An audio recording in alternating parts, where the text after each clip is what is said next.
Hello students, welcome to Ranjana Tutorials. Today we are going to read the second poem of your book Flamingo. The name of the poem is An Elementary School Classroom in a Slum. सबसे पहले बात करते हैं poet की। इस poem के poet हैं Stephen Spender, जिनका जन्म 1909 में हुआ था और वो केवल ना पोएट थे बल्कि एसेइस्ट भी थे। उन्होंने अपनी यूनिवर्सिटी, जिसका नाम था ऑक्सफोर्ड, उसको बिना डिग्री लिए छोड़ दिया था और बर्लिन चले गए थे 1930 में। स्टीफन स्पेंडर का बहुत इंटरेस्ट था पॉलिटिक्स में और इस वजह से उन्होंने खुद को एक सोशलिस्ट और पैसिफिस्ट डिक्लेयर कर दिया। Socialist means Samajwadi and pacifist means a person who is against war, जिसको कि वॉर से नफरत हो, शांति दूत कह सकते हैं हम। उनकी मेन बुक्स हैं poems of dedication, the edge of be, और उन्हीं फेमस बुक्स में से एक बुक का नाम है God that failed.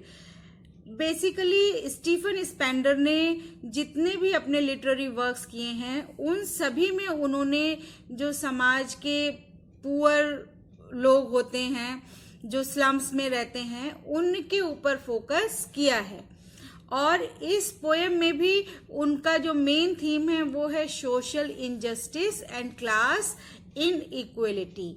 Social injustice means समाज में जो अन्याय होता है गरीब लोगों के साथ, और क्लास इनजस्टिस मीन्स अमीर और गरीब का डिफरेंस। जैसे कि पोएम का नाम है an elementary classroom in a slum. What is elementary classroom? Elementary classroom means primary school and slum means झुग्गी झोपड़ी इलाका। तो इस पोएम में पोएट एक ऐसे प्राइमरी स्कूल की बात कर रहा है जो कि एक स्लम एरिया में सिचुएटेड है।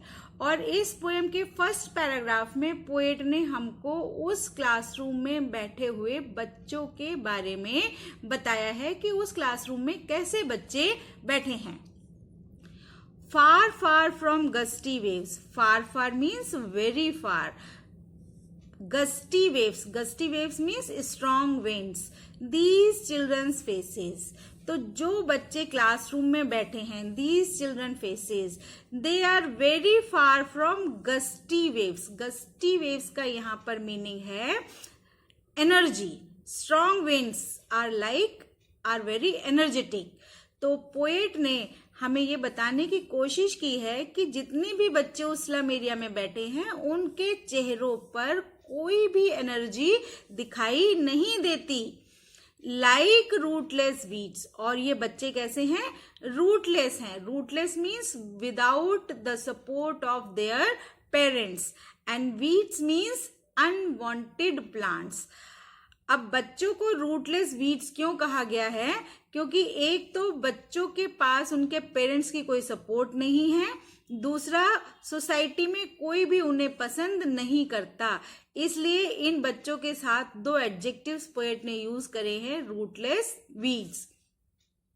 The hair torn round their pallor, और hair torn around means scattered over their pallor, pallor means pale face. तो उन बच्चों के जो पेल फेसेस हैं उन पर बाल बिखरे हुए हैं। इस लाइन से पता चलता है कि the children who were sitting in the classroom they were uncared also, कोई उनकी केयर करने वाला नहीं है। स्टार्टिंग की दो लाइन में जो बातें बताई गई हैं वो सभी बच्चे जो क्लासरूम में बैठे हैं उनके लिए कॉमन है, लेकिन थर्ड लाइन से पोएट ने अलग अलग बच्चों का डिस्क्रिप्शन दिया है जो कि क्लासरूम में बैठे हैं। The tall girl with her weighed down head, एक लड़की बैठी है जो कि कंपैरेटिवली क्लास के और बच्चों से टॉल है, लंबी है। और वो कैसे बैठी है? वेड डाउन हेड, उसका सर टेबल पर झुका हुआ है। अब might be she was exhausted, थकी हुई है. Might be she was thinking about the burdens of her life, हो सकता है कि वो अपने लाइफ के बर्डन्स के बारे में सोच रही है. Might be she was unhappy, reason कुछ भी हो सकता है, बट उस लड़की का सर क्लासरूम में डेस्क पर झुका हुआ है. The paper seeming boy with rat's eye, अब एक और बच्चा क्लासरूम में बैठा है. वो बच्चा कैसा है? Paper seeming boy. लड़का कैसा है बेटा? पेपर सीमिंग, कागज के जितना पतला है. तो सबसे पहले तो फिगर ऑफ स्पीच आ जाता है इस लाइन से. इस लाइन में फिगर ऑफ स्पीच कौन सा है बेटा? Paper seeming boy. दो फिगर ऑफ स्पीच आप इसमें लिख सकते हैं. एक तो हो गया हाइपरबोल, क्योंकि लड़के को एक्सट्रीमली थिन बताने के लिए ये एडजेक्टिव यूज किया गया है, पेपर सीमिंग बॉय. इतना पतला कि कागज के जितना पतला, तो ये हाइपरबोल हो गया यहां पर. दूसरा फिगर ऑफ स्पीच, क्योंकि वर्ड यूज करा है सीमिंग, इस वजह से यहां पर सिमिली फिगर ऑफ स्पीच भी हो सकता है. विद रेड्स आई, सबसे पहले आप यहां का भी फिगर ऑफ स्पीच समझिए. विद रेड्स आई में फिगर ऑफ स्पीच है मेटाफर. क्यों? क्योंकि वो जो बच्चा है जो कि बहुत पतला है, एक तो इससे पता चलता है कि that boy is suffering from mall nutrition, बच्चा दुबला पतला है. और रेड्स की आईज आपने अगर देखी हो तो वो आईज हमेशा मूवमेंट करती रहती हैं, इधर उधर देखती रहती हैं. किस चीज को? फूड को सर्च करती हैं. और जो बच्चा जो कि बहुत पेपर सीमिंग बॉय है, बहुत दुबला पतला है, उसकी आंखें भी रेड्स आई की तरह यहां वहां मूव कर रही हैं खाने को ढूंढने के लिए. तो ये लाइन हमें ये बताती है कि that the boy was hungry and his eyes were moving like the eyes of rats in search of food. The stunted unlucky heir of twisted bones reciting a father's gnarled disease. और ये जो बच्चा है ये क्या है बेटा? Stunted unlucky heir. Stunted means ऐसा बच्चा जिसकी की ग्रोथ रुक गई है. अब बच्चों को प्रॉपरली खाने को नहीं मिलता तो वो अच्छे से उनको जो जैसे बॉडी बिल्डअप होनी चाहिए वो नहीं हो पाती, उनकी ग्रोथ रुक जाती है, तो उसको कहते हैं stunted. Unlucky heir, heir means वारिस. अब वो वारिस, जैसे हम आप अपने पेरेंट्स के वारिस हैं, तो हम लोगों को हमारे पेरेंट्स ने जो भी इकोनॉमिक सपोर्ट, फाइनेंशियल सपोर्ट वो दे सकते हैं वो दिया है, तो हम लोग लकी एयर हैं. बट वो बच्चे को क्या कहा गया है? Unlucky air. अनलकी एयर क्यों कहा है बेटा? क्योंकि वो बच्चा क्या कर रहा है? Unlucky heir of twisted bones, उसकी जो हड्डियां हैं वो मुड़ी हुई हैं. ये एक तरीके की बीमारी होती है. Reciting a father's gnarled disease. Gnarled means गांठदार, डिजीज मीन्स बीमारी, रिसाइट मीन्स रिपीट करना. तो वो जो बच्चा है वो अपने ही फादर की जो एक बीमारी होती है, हड्डियों में गांठें बन जाती हैं और उसकी वजह से वो हड्डियां ट्विस्ट कर जाती हैं, मुड़ जाती हैं, वो बीमारी उसे किससे मिली है? उसके पेरेंट्स से मिली है. तो instead of giving some wealth, the father is giving to the boy a gnarled disease. उस बच्चे को बजाय कुछ पैसे के या जमीन के, उसके फादर ने उसे विरासत में क्या दी है? एक बीमारी दी है. इस वजह से उस बच्चे को कहा गया है unlucky air. His lessons from his desk at back of the dim class, one unnoted, sweet and young. तो क्लासरूम के बैक में, अब क्लासरूम कैसा है? डिम क्लासरूम है, अंधेरा है, लाइट की प्रॉपर व्यवस्था नहीं है वहां पर. तो वहां पर एक अननोटेड बड़ा प्यारा सा छोटा सा बच्चा बैठा है. His eyes live in a dream. और उसकी आंखों में क्या है? सपना है. यानी कि वो बच्चा क्लासरूम में बैठकर सपना देख रहा है. सपना देख रहा है यानी कि वो बच्चा क्लासरूम में सो रहा है. ऑफ स्क्विरल गेम, क्या सपना देख रहा है? गिलहरी के गेम का. In tree room, other than this.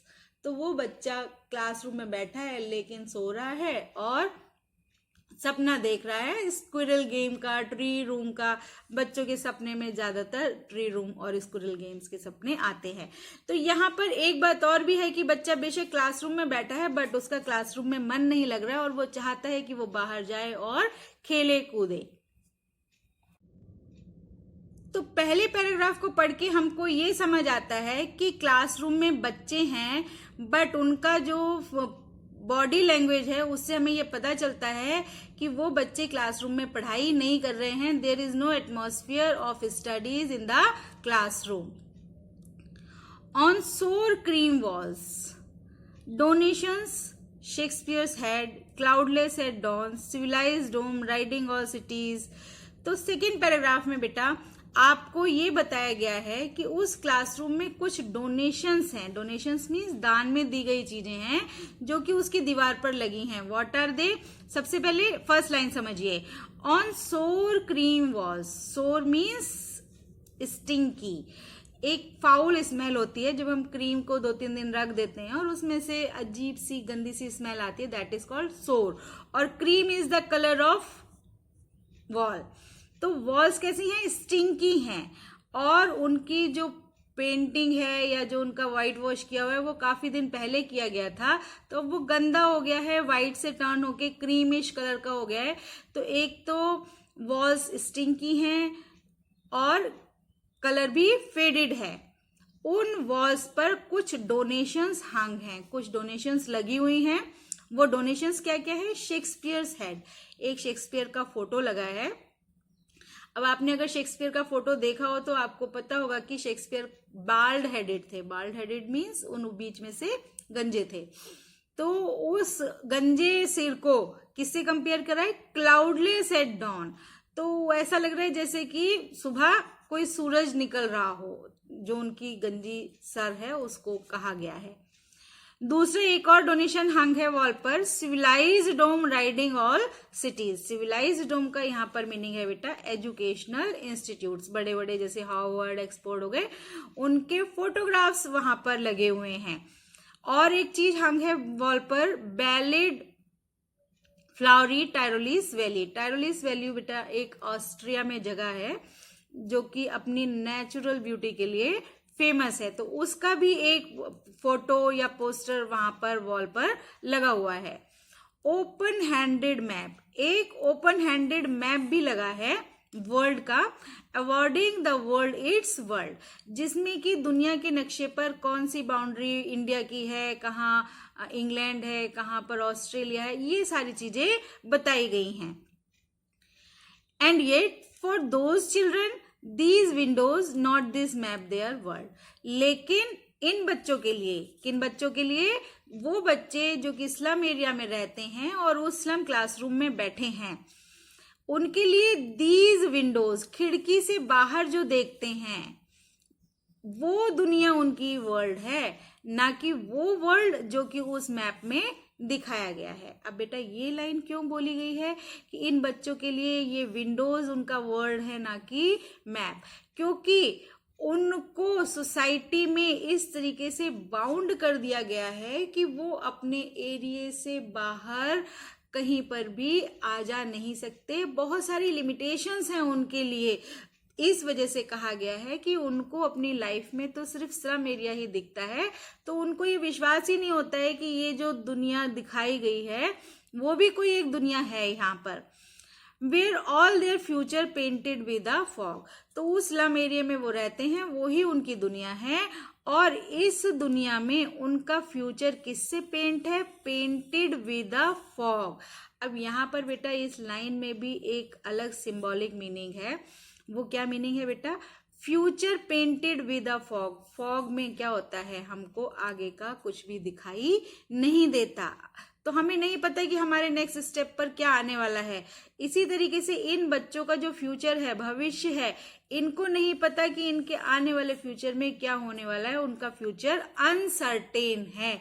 इस लाइन का मीनिंग है that the future of slum children is completely uncertain. A narrow street sealed in with a lead sky. Lead sky here means lack of education. Narrow street means बहुत congested street.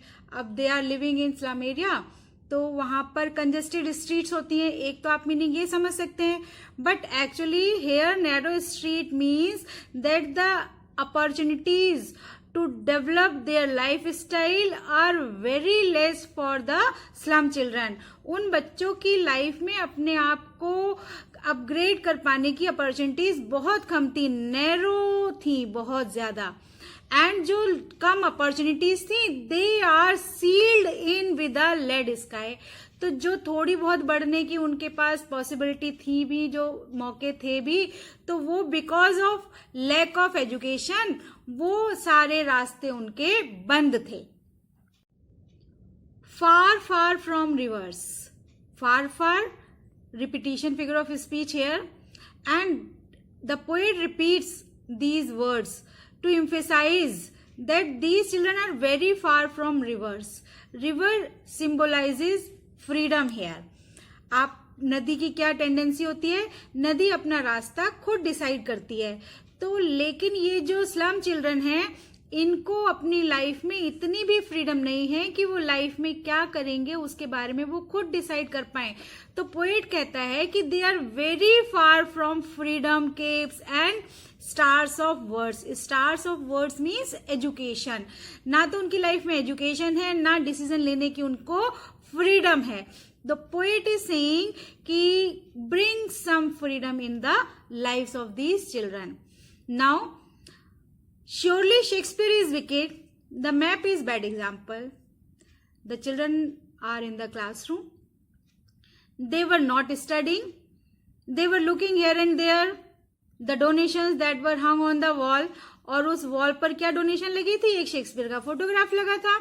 तो उस photograph को देख करके उन्होंने मन में सोचा that Shakespeare is wicked. Why these children are calling Shakespeare a wicked man? Because for two reasons. First, Shakespeare is a literate person.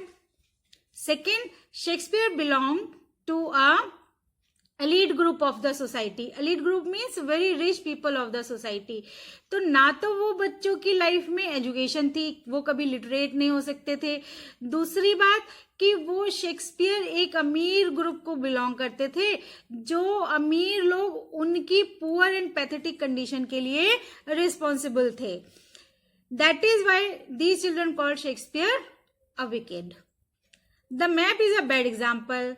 और क्लासरूम की वॉल पर जो मैप हंग था वो उन स्लम चिल्ड्रन के लिए बैड एग्जाम्पल था. Why this map is a bad example? जो भी डोनेशंस वहां पर लगी थी उनमें क्या दिखाया गया था, with ships and sun and love. The donations that were hung on the wall shows ships, sun and love. What these things represents? These things represents prosperity, scenic beauty and good feelings like love and affection. तो इन बच्चों की life में ना तो prosperity थी, ना कोई उन्हें प्यार करता था और ना ही कोई सीनिक ब्यूटी उनके एरिया में दिखाई देती थी, because they live in Aslam area.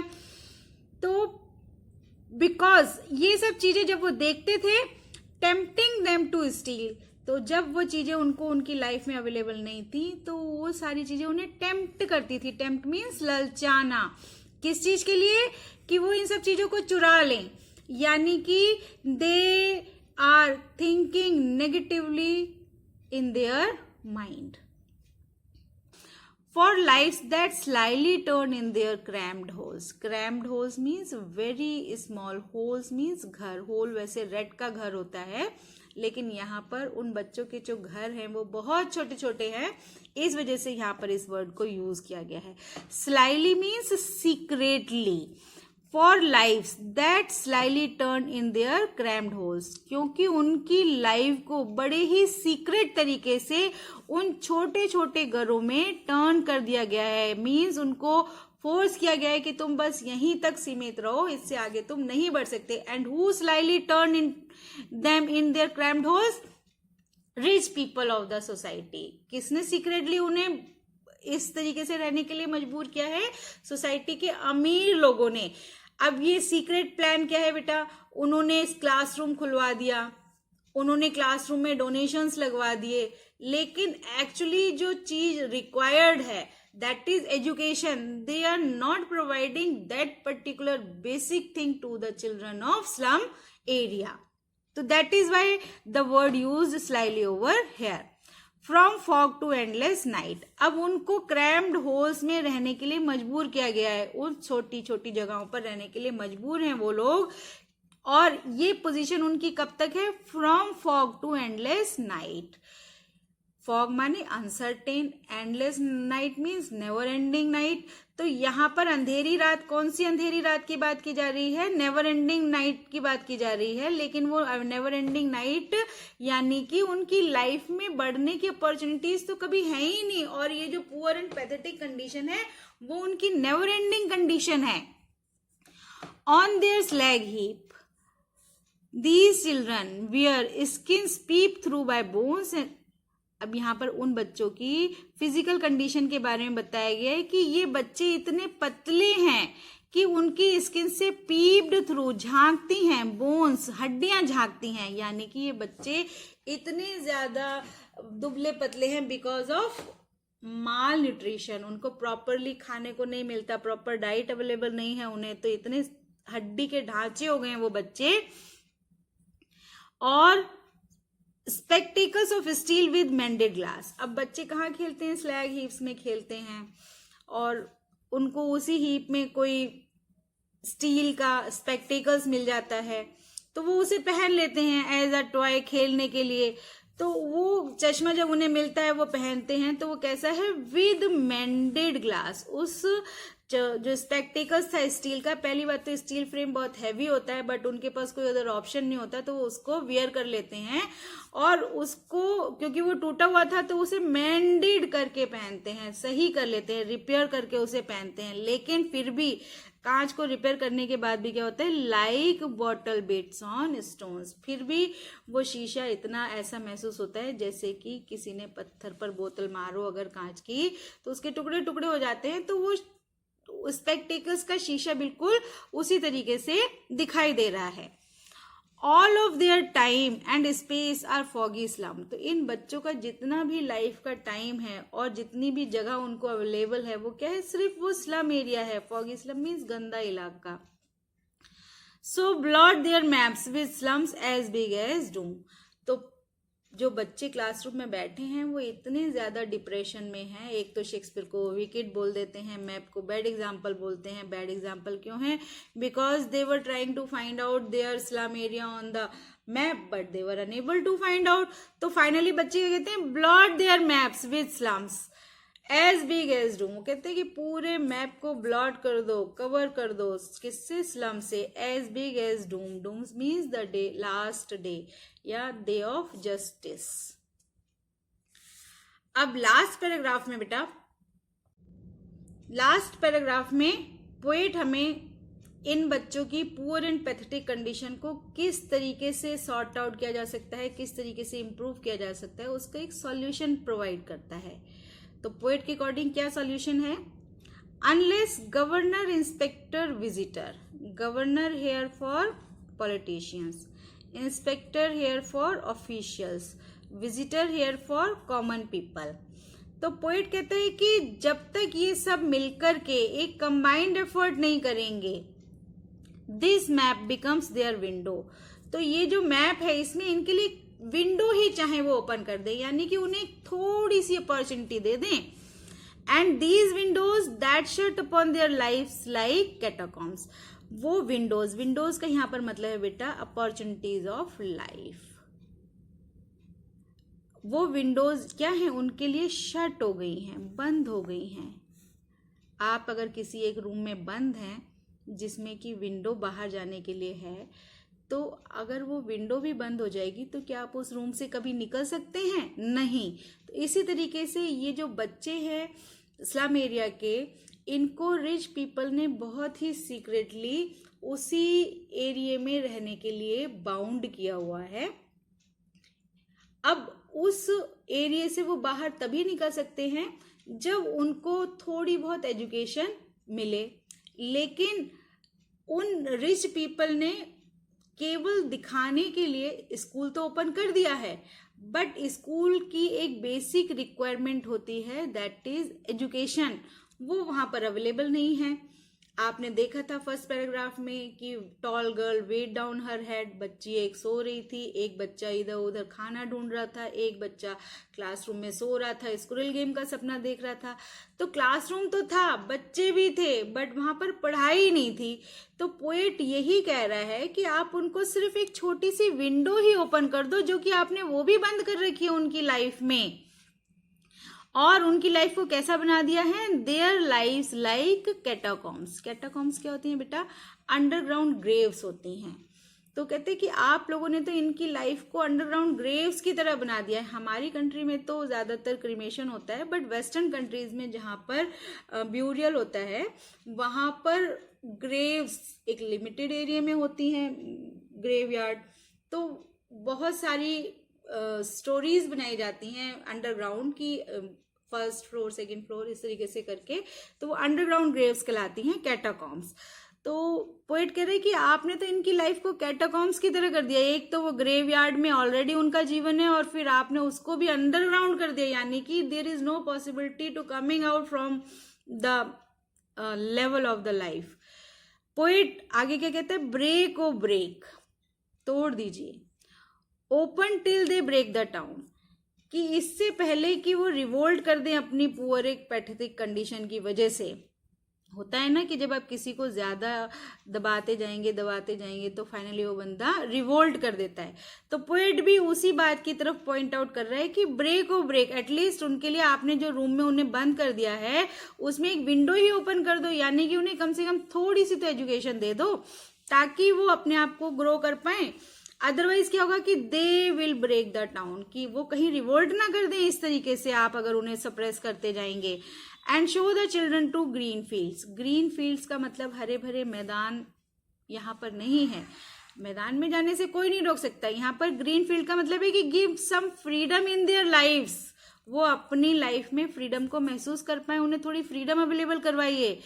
किस चीज के लिए, मेक देयर वर्ल्ड, वो अपनी दुनिया खुद बना पाए। रन एज्योर, एज्योर जो आकाश का नीला कलर होता है उसे कहते हैं।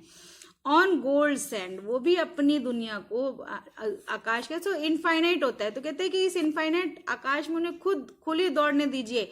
गोल्ड सैंड का मतलब है सुनहरी रेत, यानी कि वो अपना फ्यूचर खुद लिखें, इम्प्रूव करें खुद, ऐसा कुछ उनके लिए अवेलेबल कराई है। And let their tongues run naked into books, let their tongue run naked into books, यानी कि उन्हें पढ़ने के लिए किताबें दीजिए। And white and green leaves open, तो white and green leaves open का मतलब है कि जो अक्षर किताब में होते हैं वो उनके लिए खोल दीजिए। पोएट यहां पर सिर्फ एक बात कह रहा है कि please provide them the basic thing of the classroom, that is books and an atmosphere of education। उनको किताबें दीजिए, उनको पढ़ने का माहौल दीजिए, बस ये छोटी सी विंडो उनकी लाइफ में ओपन कर दीजिए, बाकी काम तो वो खुद कर लेंगे। आप पढ़ लिखे होंगे, आप आगे बढ़ने के रास्ते खुद ढूंढ सकते हैं। तो पोएट भी यही कह रहा है कि do not make houses for them, do not give money for them, only do one thing for them, that provide an atmosphere of classroom and the basic requirement of education, that is books and teacher। history theirs whose language is the sun, इतिहास उन्हीं का होता है जिनकी language में sun होता है, sun is the source of energy. अब पोएट कह रहा है कि इतिहास में केवल उन्हीं लोगों को याद रखा जाता है जिनकी बोली में एनर्जी होती है। आप बेदम होकर के बोलेंगे, आपकी आवाज को कोई नहीं सुनेगा, और वो आपकी आवाज में एनर्जी कैसे आएगी, कॉन्फिडेंस से आएगी। कॉन्फिडेंस कैसे आएगा, एजुकेशन से आएगा। बिना एजुकेशन के आप कॉन्फिडेंट नहीं होंगे, आप कॉन्फिडेंट नहीं होंगे, आपकी आवाज में एनर्जी नहीं आएगी, आपकी आवाज में एनर्जी नहीं आएगी, then nobody is going to listen what you are trying to say. So finally, poet is saying one thing to the readers and to the officers and to the politicians, that provide only one basic thing to them, that is education. Rest of all they can do themselves. That is all about this poem, students. I hope that you will understand.